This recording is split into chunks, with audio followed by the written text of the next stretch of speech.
계속해서 구약 성경 개론을 공부하고 있는데요. 22번째 책 솔로몬의 아가서입니다.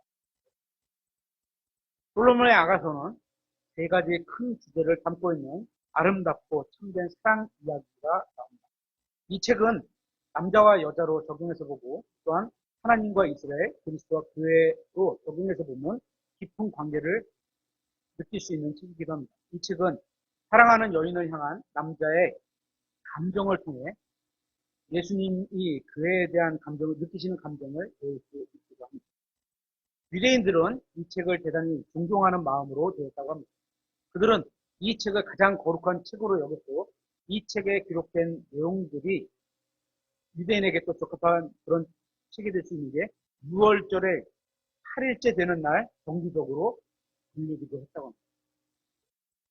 그러니까 지금 우리로 말하면 일반 고등학교에서 그냥 매주마다 이렇게 의미 생각하지 않고 이렇게 그냥 계속 외우는 그런 거 있죠. 그런 걸 수도 있죠.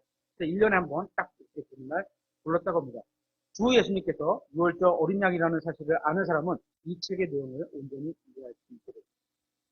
솔로몬의 아가서라는 제목은 지성소, 왕들의 왕, 주들의 주와 같은 우월성을 드러내는 표현이기도 합니다. 솔로몬의 아가서. 솔로몬의 1005개의 노래들 중에 이 책에 기록된 노래가 가장 훌륭한 것으로 보입니다. 이 책에 기록된 사랑 이야기는 3명의 인물과 관련이 있습니다. 누군지 아세요? 3명의 인물. 한 여인이 있고, 그 여인이 사랑하는 남자가 있고, 그 여인이 사랑하는 남자가 있고, 여인을 사랑하는 솔로몬이 또 있습니다. 세 인물은 창세기 3장부터 함께 등장하는 한 인물을 미혹하여, 여자죠. 양쪽에 남자가 있고 가운데 여자가 있는 거잖아요. 한 인물을 미혹하여 두 인물 사이의 관계에 셋째 인물이 뒤집고 들어가려고 합니다. 무슨 얘기인지 아시겠죠? 둘이 이렇게 교제를 하고 사귀고 있는데 솔로몬이라는 사람이 뒤집고 들어가려고 하는 거예요. 그러면서 얼마나 예쁜지, 얼마나 아름다운지 그거를 찬양하는 어떤 그 아름다움을 표시하는 그런 거예요. 너는 예쁘다, 예쁘다. 구약 성경의 네 부분으로 나누면 율법서, 역사서, 시가서, 선지서 이렇게 나올 수 있죠. 솔로몬의 아가서는 이 셋째 부분인 시가서에 속합니다. 아가서, 또 룻기, 애가서, 전도서, 에스더기 이 5권은 이스라엘 명절들과 관련이 있는 책입니다.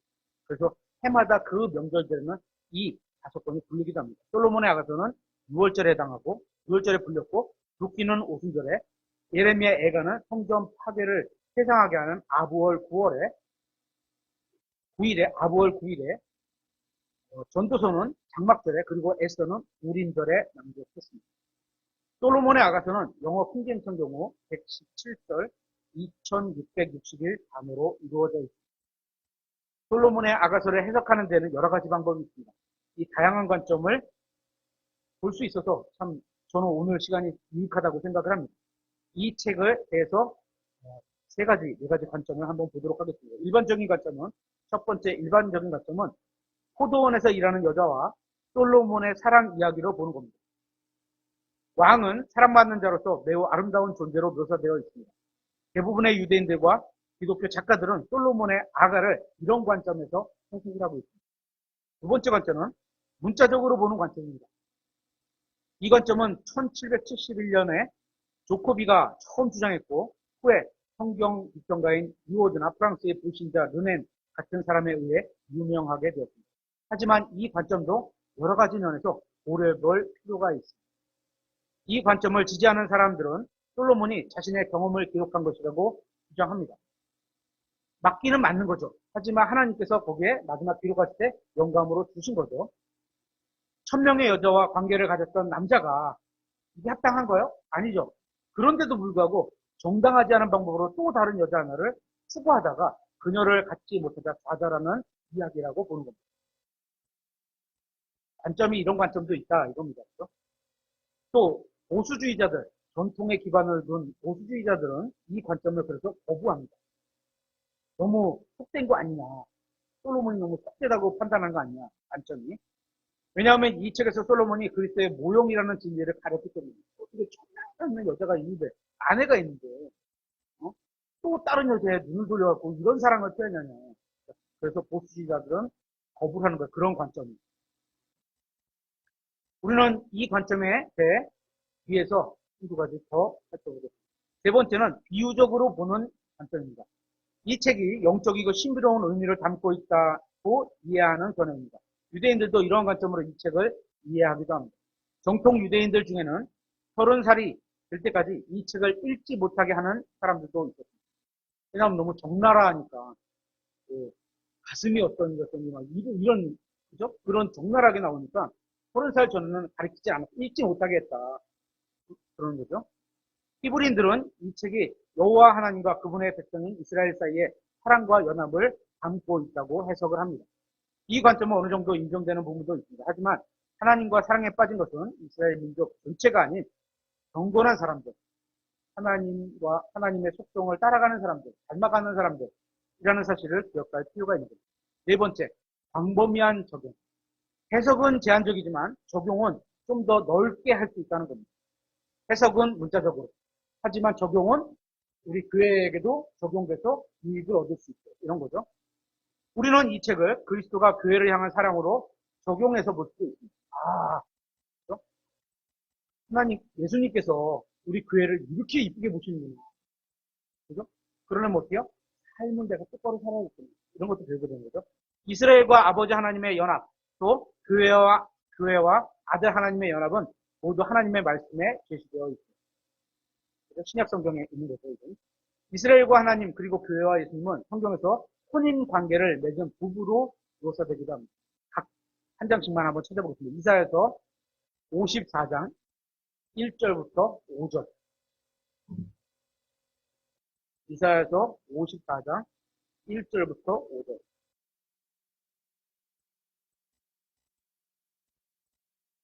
하셨으면 박준영 대님께서 녹음될 정도로 크게 읽어주시기 바랍니다.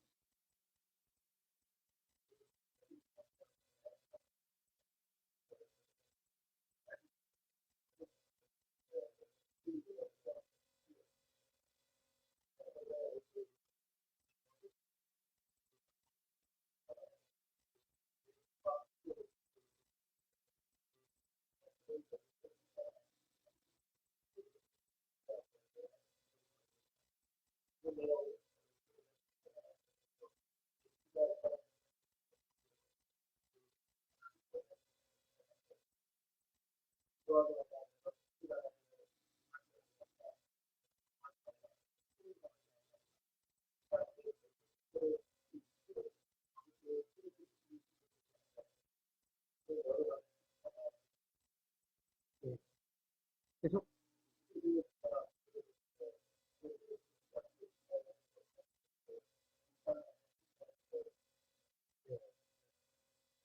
하나님과 이스라엘의 남편과 아내 사이였죠. 였었죠. 그때 어떻게 어? 아내가 하나님을 떠나가서 그러니까 성경에 이혼이 간접적으로 허락된 게 두 가지가 있어요. 사별, 그다음에 아내의 배교로 떠나가는 거. 이것도 허락이 되죠. 왜냐하면 남아있는 자를 보호해 주니까. 그리고 두 가지 경우가 있는데 지금 이 그 두 번째 경우가 이런 거죠. 아내가 배교해서 하나님을 떠나가 버렸어요. 그죠? 또 이렇게 부부 관계로 되어 있고 또 하나 더 찾아보겠습니다. 에베소서 5장 23절. 이스라엘과 하나님을 찾아봤고요. 에베소서 5장 23절. 이동관 선생님께서 도움이 될 수 있도록 크게 읽어주시죠.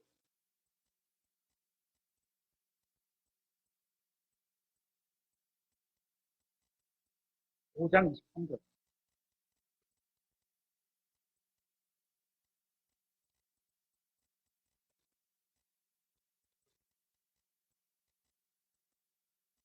네. 이렇게 쭉 보면 남편과 아내를 비교하면서 그리스도와 교회를 비교하고 있고 30절까지 쭉 내가 읽어주면 그래서 이렇게 성경에서 혼인 관계를 맺고 있는 부부로 이렇게 나타납니다.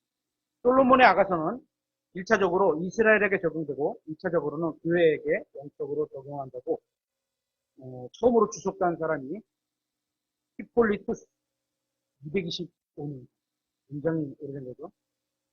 1800년 전에 히폴리투스라는 사람이었습니다. 그 이후 이러한 적용은 교회에서 일반적으로 받아들였습니다. 저도 이렇게 믿어요. 전혀 이상하지 않아요. 중세에는 신부자들이 이 책을 즐겨 읽었습니다. 클레르보의 성 베르나르는 이 책의 1장과 2장으로 80개의 설교를 했다고 합니다.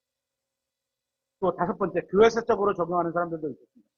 몇몇 성경교사들은 솔로몬의 아가서에서 교회사의 발자취를 찾기도 했습니다. 간략하게 제시하면 이런 겁니다. 2장 8절부터 3장 5절에는 침례자 요한의 사역으로 적용해서 보는 관점이 있고, 또 3장 6절부터 5장 1절에는 예수님의 지상 사역을 보여준다고 하는 내용이고, 5장 2절부터 8장 5절까지는 겟셋마네부터 사마리아의 회심까지를 보여준다고 하고, 8장 5절부터 10절까지는 사울의 회심부터 주님의 재림까지를 나타낸다고 합니다. 이제 이렇게 5가지를 살펴봤는데, 이제 각 장별로 간단하게 살펴보겠습니다. 1장에서 신부가 말을 하기로 시작합니다. 말을 하는 걸로 시작합니다. 여기서 신부는 구원받은 여러분으로, 신랑은 예수 그리스도로 생각하시면 여러분도 이와 같은 마음인지 한번 살펴보시면서 들었으면 좋겠습니다. 신부는 사랑하는 남자에게 완전히 도취되어 있습니다. 신부가 누구라고요? 여러분들, 저를 포함한 우리들이죠. 신랑은 예수 그리스도. 다시 한번 해볼까요? 신부는, 우리는 사랑하는 남자 그리스도에게 완전히 도취되어 있습니다. 이러냐는 거죠. 이런 걸 보는 거죠. 읽으면서 이런 걸 배우는 거죠. 신부는 이 세상의 모든 쾌락보다 신랑을 더 추구하며 그에게 완전히 빠져 있습니다. 남자가 얼마나 사랑스러웠습니까? 그러니까 그리스도는 우리에게 그렇게 사랑스러운 분이에요. 그리고 왕이 등장해서 신부를 자신의 방으로 인도합니다. 신부는 자신이 왕에게 매력적이지 못하다고 생각을 합니다. 왕에게는 매력적이지 못하고 사랑하는 사람입니다. 신부는 모든 사람의 왕을 바라보기를 원합니다. 모든 사람이 왕을 바라보기를 원합니다. 신부는 왕과 함께 거하고자 하는 마음을 표현하고 있습니다. 이와 같은 신부의 고백으로 인해 왕은 그녀가 여자 중에 가장 어여쁘다고 말합니다. 그리스도가 우리를 볼 때 가장 어여쁩니다. 그러자 신부는 더욱 깊은 마음을 담아 왕을 칭찬하는 것을 봅니다. 왕과 신부는 서로 어여쁘다고 칭찬합니다. 우리는 이러한 말씀을 통해 하나님과 그분께 속한 사람들은 얼마나 사랑하는지 상징적으로 볼 수 있는 것입니다. 2장에서는 신부의 목소리가 그녀의 사랑하는 사람을 묘사합니다. 신부는 왕 아래에서 그의 열매를 취하여 평안한 휴식을 취하게 됩니다. 왕은 신부를 보호해주고, 예수님은 지금 우리한테 그렇게 하시죠. 그녀에게 피난처를 제공해 줍니다. 왕은 신부를 자신이 거하는 곳으로 데려오고, 신부는 왕의 식탁에서 잔치를 벌입니다. 식탁이 밥만 먹는 것이 아니고 대화라고 교제를 나누는 곳이죠. 7절에서 신부는 왕을 모르는 사람들에게 그의 잠을 깨우지 말라고 안내하고 있는 게 제일 좋은 거죠. 2장의 나머지 부분들은 전통적인 해석을 따르면 쉽게 이해할 수 있습니다. 이스라엘의 남은 자들은 약속된 축복을 받게 될 겁니다. 겨울과 죽음과 구름과 비가 모두 지나갑니다. 봄이 오게 됩니다. 그래서 새들이 노래를 부릅니다. 무화과 나무와 포도나무가 익었습니다. 그렇게 천년 왕국이 임했습니다. 이러한 모든 행복의 열쇠는 왕이 오셔서 예수 그리스도가 재림하셔야 되는 거예요. 산에 발을 딛고 서시는 겁니다. 재림이에요. 이것은 날이 밝아 어둠을 몰아내는 것으로 햇살이 떠오를 때 똑같잖아요. 그죠? 재림을 보여주는 모형이기도 합니다. 3장에는 장면이 바뀌어 신부가 홀로 어두운 밤에 사랑하는 이를 찾지만 그를 찾아내지는 못합니다. 그녀는 하수꾼에게 사랑하는 이를 보았냐고 묻지만 그들은 보지 못했습니다.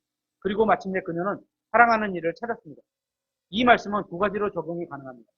대환란을 통해 이스라엘 남은 자들이 마침내 주님과 만나는 것을 적용할 수 있고, 그때는 못 만나잖아요. 어두운 밤에, 그죠? 그때는 예수님께서 그때는 그 시기에는 안 오시는 거예요. 적용할 수 있고, 고난받는 그리스도인들이 주님께서 공중으로 오시는 것을 간절히 기다리는 것으로 적용할 수 있습니다. 6절에서 11절 말씀을 예언적으로 보면 알 수 있는 겁니다. 6절에 왕이 오시고, 6절에 자신의 신부를 위해 준비하시고, 또 6절에 광야에서 8절에 전쟁에 임하기 직전에 군대와 함께 있습니다. 9절에 병거가 있고 10장 11절에 예루살렘의 딸들은 왕관을 쓰러 왕을 맞으러 나오고 있습니다. 유대인에게 적용하면 예수님의 재림, 우리 휴거된 이후에 재림으로 상황으로 보시는 거죠. 4장에는 왕은 신부에 대해 어떤 평가하는지 말하며 신부를 칭찬합니다. 신부는 큰 어려움을 통과했지만 누구도 비교할 수 없을 만큼 아름답습니다. 그러니까 우리가 보는 외적인 아름다움이 아닙니다. 우리가 예수님을 아름답다고 하는 것은 진짜 그죠? 고난을 당하시고 십자가에서 돌아가시고 이랬는데도 그분의 우리는 내적 성품을 아름답다고 하잖아요. 그죠? 그러니까 내면만 보고 내면 아름다운 것도 아름다운 거예요. 그죠? 그러니까 그거 거부하지 않습니다. 저도 죄송하지만 예쁜 여자 좋습니다. 예쁜 여자가 싫은 게 아니에요. 하지만 그거보다 더 우선되는 게 있어야 되는 거죠. 4장은 동산에서의 놀라운 교제로 끝을 맺습니다.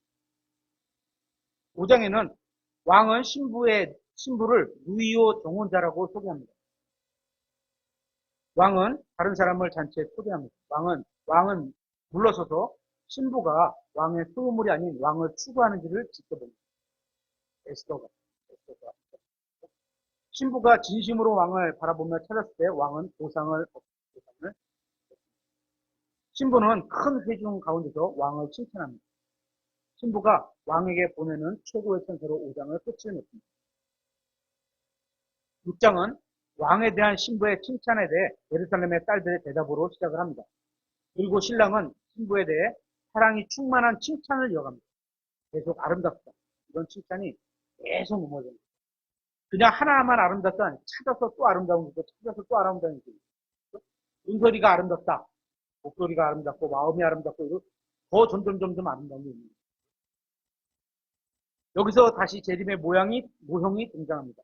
아침, 새벽 아침, 또 군대, 왕의 강림, 병거들, 다중적 귀환 이런 것들이 그리스도의 오심과 이스라엘 남은 자들의 승리를 가져오는 것을 봅니다.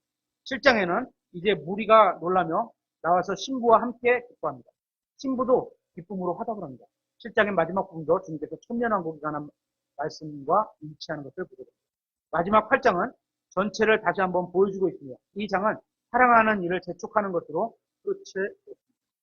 이제 문자적으로 보는 관점에 대해서 좀 더 살펴보려고 합니다. 많은 근본주의자들이 이런 관점을 배척하지만 저는 이 관점을 통해서도 교훈을 얻을 수 있다고 생각합니다. 취할 건 취하고요. 아닌 건 버리면 되는 거예요. 그죠? 예를 들어서 저희가 근본주의를 추구하는 교회는 아니지만 그들이 믿는 신앙 중에 올바른 게 있으면요. 취할 수 있는 거예요. 다 갖고 올 필요는 없는 거거든요. 성경에 어긋나지 않고 예수님의 성품에 합당하고 하나님 기뻐하실 일이라 하면 저희도 따라갈 수 있는 거예요. 그거 따라간다고 우리가 근본주의가 되는 건 아니에요. 성경적이 되는 거라고 생각을 하는 거예요. 솔로몬 왕은 예루살렘 북쪽에 있는 에브라임 지역의 언덕에 포도원을 가지고 있었습니다. 그는 이것을 지키는 자들에게 세를 주었습니다. 거기에는 어머니와 두 아들이 있었습니다. 그리고 딸도 2명이 있었습니다. 아버지 언급이 없는 것을 봐서는 아버지가 돌아가신 것으로 보입니다. 1장에는 술람미 여자가 있었는데 이 여자는 가족에게 신데렐라 같은 존재였습니다. 신데렐라 뭐죠? 신데렐라가 그 호박 타고 가서 구두 떨어지는 게 신데렐라죠? 그죠? 그런 존재입니다. 왕과 사랑을 나누는 그런 존재예요. 이 여자는 아름다웠지만 무시를 당했습니다. 그녀는 자신을 돌보며 외모를 가꿀 시간이 없었습니다. 그녀는 포도원에서 일하며 포도원을 망치는 작은 여우를 잡는 등 야외에서 험한 일을 하느라 피부가 검게 되었습니다. 아름다운 모습이 되었어요. 예수님이 얼굴이 하였었을까요? 시커머죽죽하셨을까요? 저는 시커머죽죽하셨을 거예요. 왜냐하면 목수로 바깥에서 일할 정도예요. 실내 인테리어 공이 아닌 이상은 바깥에서 일하면 얼굴이 트는 게 정상이잖아요. 그죠? 아름답잖아요. 뭐 검은 피부가 아름답다 이런 게 아니고 그렇게 된 과정 중에서 생긴 거기 때문에 아름답다고 볼 수 있습니다. 그 술람미 여자에게는 사랑하는 이가 있었습니다. 그는 이웃집에 거하는 소년으로 목자였으며 그녀의 마음을 완전히 사로잡고 있었습니다. 2장에서 솔로몬은 자신의 정욕을 억제하지 못하고 아름다운 여자를 보면 취하고자 했습니다. 1000명이 있었는데 또 하나를 또 취하려고 합니다. 솔로몬은 여행하는 중에 한 소녀를 만나게 되었고 그녀를 자신의 왕궁으로 데리고 왔습니다. 왕궁에서도 소녀는 오직 5년만을 생각하며 집으로 돌아가고자 했습니다. 3장에서 소녀는 예루살렘의 여자들에게 자신이 사랑하는 이를 잊지 않았다고 전해달라고 이렇게 말합니다. 소녀는 밤에도 소년을 찾았지만 솔로몬은 소녀를 방문하여 그녀에게 이해합니다. 슬픈 사랑 같아요. 솔로몬에 이런 사랑 해보셨어요? 아유 슬퍼요. 4장에 하지만 소녀는 자신이 사랑하는 그 소년을 포기할 수 없었습니다. 5장에서 소년은 꿈에서 소녀를 보게 됩니다. 6장에서 다시 왕은 술람미 여인에게 강에게 제의합니다. 7장에서 하지만 소녀는 왕이나 왕의 소유물에는 관심을 보이지 않았고 오직 사랑하는 이만을 갈망하는 것을 보게 됩니다. 8장에서 결국 소녀는 왕궁에서 사랑이 없이 사는 것보다 가난하지만 사랑하면서 사는 것을 택하고 도망합니다. 이 내용은 마치 소설이나 드라마에서 나오는 이야기 같습니다. 딱 비슷한 구조입니다. 이름과 풍습과 배경만 다를 뿐 기본 구조는 별반 다를 바 없이 보입니다. 이런 스토리 구조를 잘 활용한 작가들이 부자가 된 사람들이 있다고 합니다. 성경을 잘 읽으면 그렇게 부자 된 사람들이 좀 있다고 들어요. 그 중에 하나가 노아의 방주에 모세가 있었던 지역에 괴를 만들어서 역청을 바르잖아요. 물이 들어오지 말고. 역청이라는 게 포도 찌꺼기 기름 같은 거, 까만 거. 그게 어떻게 보면 물을 이렇게 방수하는 기능이 있으니까 그걸 발랐다 그러잖아요. 그래서 어떤 책에, 이전에 읽었던 어떤 책에서 그런 내용이 있어요. 솔로몬이 있었던 지역을, 땅을 사는 거야. 그래서 유전 개발을 했어요. 이게 사실인지 모르겠어요. 책에 있는 대로 얘기하는 거예요. 부자가 됐어요. 충분히 그럴 수 있는 얘기죠. 솔로몬의 아가서 내용은, 그러니까 여러분도 성경 열심히 잘 읽으세요. 또 부자가 돼서가 아니고 영적인 부자가 될 수 있습니다. 충분히. 솔로몬의 아가서 내용은 여호와 하나님과 이스라엘의 역사 관계를 잘 보여줘요. 마귀는 이스라엘을 미혹하여 죄를 짓게 하고 오랫동안 먼 곳으로 포로 사로잡혀가게 했습니다.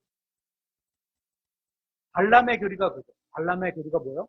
하나님께서 대원자 발람에게 너 이스라엘 저주하면 안 돼. 그랬더니 발락이 뭐예요? 야, 돈 줄 테니까 저주 좀 해. 막 이랬잖아요. 근데 그 구약 성경에서 보면 저주를 했어요, 안 했어요? 안 했어요. 안 한 것처럼 나와요. 근데 신약 성경에 보니까 했어요. 했는데 직접적으로 저주하지 않고 하나님께서 이스라엘에게 이렇게 징계를 가할 수 있는 방법을 알려줬어요. 더 사악한 것이. 더 사악한 것이. 그거 안 돼요, 그거. 그래서 이렇게 마귀들이 하는 게 그런 거예요. 이스라엘을 직접, 하나님이 이스라엘을 치라고 허락하시지 않으면 직접 칠 수가 없으니까 지네들이 가서 빠질 수 있는 덫을 막 놓는 거죠. 우리도 똑같습니다. 그죠? 하지만 결국 이스라엘은 하나님에 대한 사랑을 회복하고 돌아와서 사랑하는 분과 함께 약속의 땅에 거하게 될 겁니다. 이 책은 믿는 사람들의 마음을 빼앗아가고자 세상이 놓은 덫을 놓았지만 진정한 그리스도인들의 마음은 오직 한 분만을 사랑한다고 적용할 수 있습니다. 그 덫에 걸리지 않고 그리고 그리스도를 사랑하는 것. 하나님의 자녀는 선한 목자와 함께하기 위해 이 세상의 모든 쾌락을 포기할 수 있음을 보여줍니다. 정말이세요? 정말로 그래야 된대요. 네. 그래서 이런 책을 읽으면서 그런 걸 배우는 거죠. 솔로몬의 노래는 동산, 가든, 동산, 정원, 포도원 이렇게 7가지 장면이 나옵니다. 그래서 7가지 장면은 어떻게 나오냐? 포도원을 지키지 않는 불성실로로 인해서 열매가 없는 것을 보게 됩니다. 두 번째, 아무도 보호하지 않는 포도원은 작은 여우들의 공격을 받고 열매가 강탈당하는 걸. 포도원을 우리 교회라고 해보세요. 예를 들어 포도원을 형제님들의 가정이라고 생각해 보세요. 근데 내가 지키지 않으면 어떻게 돼요? 불성로들로 지키지 않으면 열매가 없어요. 자녀들이 올바르게 자라서 올바름의 열매가 나타나지 않아요. 두 번째, 아무도 보호하지 않는 포도원. 그냥 예를 들어서 저같이 이전에 돈만 벌어다 주면 되는 거라고 생각했으면 그게 다라고 생각하고 하는 적이 있었거든요. 그게 다라면 작은 여우들의 공격을 받을 거 아니에요. 집안에 보호하는 사람이 없으니까. 그럼 열매는 강탈당합니다. 세 번째, 사랑하는 이를 위해 동산을 둘러쌉니다. 동산에는 사랑, 향기, 말 등의 좋은 열매를 언급하는 것을 보고 있습니다. 네 번째, 향기를 사랑하는 이에게로 가져다주는 동산이 있습니다. 우리가 누군가를 사랑하면 이렇게 주고 싶잖아요. 뭐든지. 그죠? 좋은 것을 뭐든지 주고 싶잖아요. 다섯 번째, 동산은 교제를 나누는 장소입니다. 그녀의 초청에 응해 그는 동산에 들어와 몰약을 사이에 두고 교제를 나눕니다. 몰약은 쓰지만 향기로운 냄새를 냅니다. 이것은 주님을 믿는 자들의 고난이 쓰지만 주님 앞에서 향기로운 냄새를 드리는 삶을 살 수 있다는 것을 보여줍니다. 벌집은 말씀으로, 포도즙과 젖은 기쁨과 성장으로 우리에게 보여줍니다. 여섯 번째, 동산에는 나무가 무성합니다. 밭과 마을과 포도원은 모두 복음 전도자와 목사와 교사가 말씀으로 섬기할 장소를 보여주는 것으로 적용하십니다. 우리는 주님을 사랑하는 마음으로 충만할 때 가서 섬길 수 있습니다. 어디에? 동산에. 그분을 사랑하는 마음이 없으면 상처만 받을 뿐입니다. 가서도 전에도 열매가 보이질 않으니까 힘들어서 투덜거릴 수 있고요. 주님을 사랑하는 마음이 있다면 열매를 넘치게 맺게 되죠. 주님을 사랑하는 건 자기 희생이 따른다는 거죠. 일곱 번째, 또 다른 무성한 동산이 있습니다. 이스라엘 민족은 배기에서 힘을 다른 자들에게 넘기고 말았습니다. 하지만 주님께서 경건한 자들을 통해서 열매를 맺고 주님께 영광을 돌리는 것을 보여줍니다. 이 책에는 사랑하는 이라는 표현이 7번 나옵니다. 한번 들어보세요. 첫 번째, 나의 사랑하는 이의 목소리로다. 보라, 그분께서 산들 위로 뛰어오시며 작은 산들을 뛰어넘어 오시는도다. 사랑하는 이의 목소리. 사랑하는 이의 목소리를 계속 들으며 이래서 그런 거 경험해보셨는지 모르겠는데 앞에 찬양대가 20명이 있어요. 내가 사랑하는 사람이 딱 있잖아요. 진짜 마음으로 사랑하는 사람 있잖아요.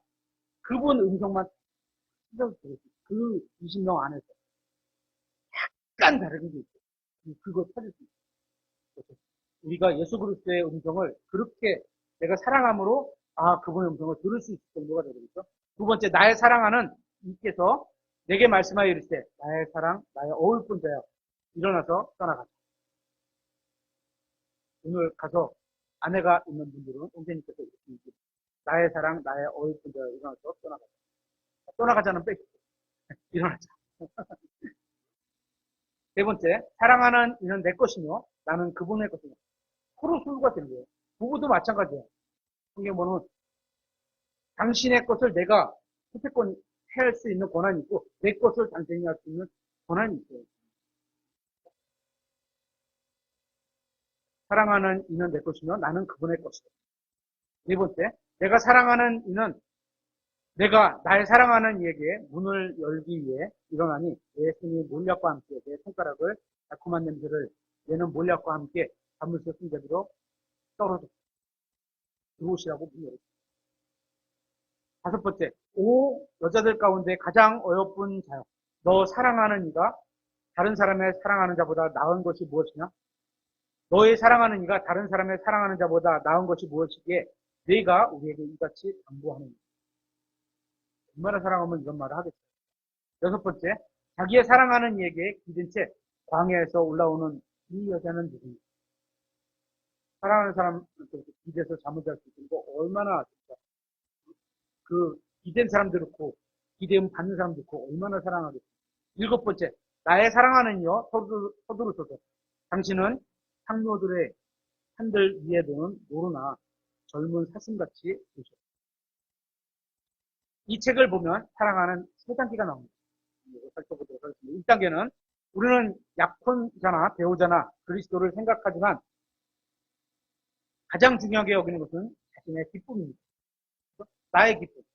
처음에 우리가 뭐 사랑하는 배우자도 있고 또 사랑하는 그리스도도 있지만 첫 번째 사랑하는 건 다 나의, 그러니까 사랑의 1단계는 나에 대한 나의 사랑이죠.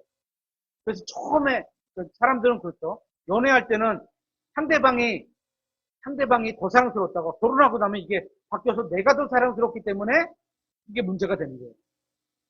그렇죠? 바뀌어줘야 되는데 맨 처음에는 나를 사랑했다가 1단계 상대방을 사랑했다가 2단계 그리스도를 사랑하면 3단계가 되는데 그러면 다 사랑하게 되는데 처음에 태어나서 나를 사랑하다가 그죠?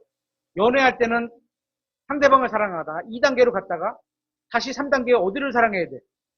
그리스도를 사랑해야 되는데 1단계 나를 사랑하는 걸로 내려가니까 가정이 어려워져요. 단계가 잘못되는 거죠. 그래서 나보다 남을 사랑하는 게 2단계, 그리고 그 남보다 하나님을 사랑하는 게 3단계. 이제 마지막으로 살펴볼 것은 솔로몬의 아가서와 요한계시록의 몇 가지 점에서 비슷하다는 겁니다. 첫째는 사랑에 관해 말하고 또 심판에 관해서 말하고 있다는 겁니다. 둘째는 두 책 모두 그리스도에 관한 말씀이기도 합니다. 아이고, 아가서에는 그리스도가 없는데요. 왕과 사랑하는 이유, 이런 표현에서 우리가 그리스도를 만나는 거죠. 세 번째, 신약성경에는 솔로몬의 아가서를 직접적으로 단 한 번도 인용하고 있지 않지만 암시하는 부분들이 제법 있습니다. 계시록도 구약성경을 직접적으로 인용하지는 않지만 많은 인물과 사건을 통해서 구약성경을 암시합니다. 또 네 번째, 두 책 모두 상징적으로 금과 은과 대리석, 상아, 보석, 말, 양, 바자, 표범, 새, 달, 강, 샘, 광야, 포도즙 등을 언급하고 있는 것을 보게 됩니다. 다섯 번째, 계시록은 에게해의 황량한 섬에서 이야기가 시작되고 솔로몬의 아가서는 사해의 황량한 해변의 오아시스인 엔게디아에서 이야기가 시작된 걸 볼 수 있습니다. 여섯 번째, 두 책 모두 나무가 핵심 단어입니다. 나무.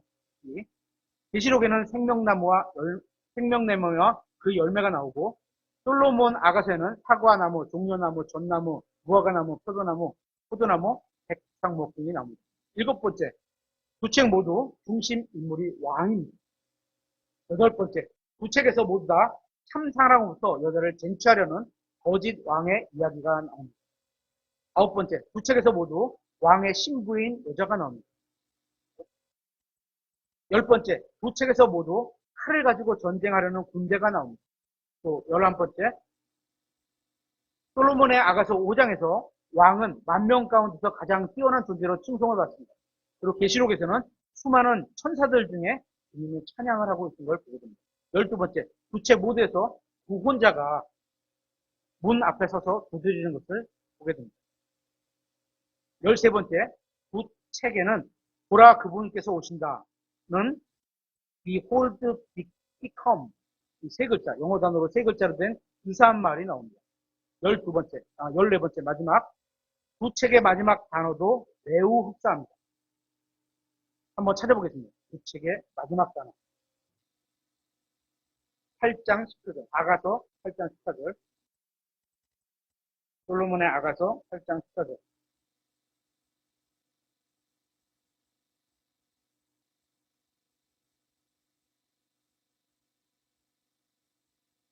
맨 마지막 절이죠. 여기는 나의 사랑하는 이여 서두르소서라고 시작하였습니다. 나의 사랑하는 이여 서두르소서. 당신은 상류들의 손절 위에 있는 노루나 젊은 사슴 같이 되셨을 나를 사랑하는 이라는 표현이 나오죠. 가서 서두르시옵소서 이렇게 나오는데 계시록의 맨 마지막 절 22장 20절 한번 보겠습니다.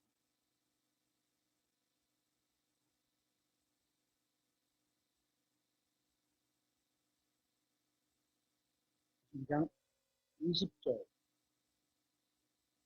맨 마지막은 아니면 다 앞에 있는 겁니다.